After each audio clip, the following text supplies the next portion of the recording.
Hello, ma'am. Hello, sir. How are you? I want to introduce myself to you. My name is Asi Sukarsi. I am 43 years old. I am married. I have one son, 22 years old. My height is 152 cm. My weight is 60 kg. My religion is Muslim. My last education is junior high school.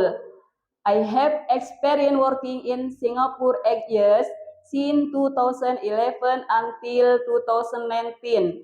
My job is clean the house, go to the market, wash the car, cooking, wash toilet, wash the clothes, ironing, and other.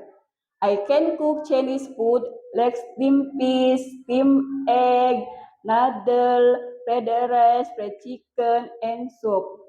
I cannot eat pork because I am Muslim, but I can handle cut and cook pork.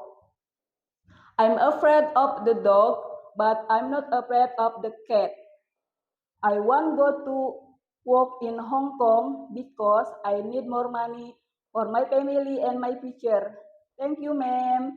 Thank you, sir. See you. Bye bye.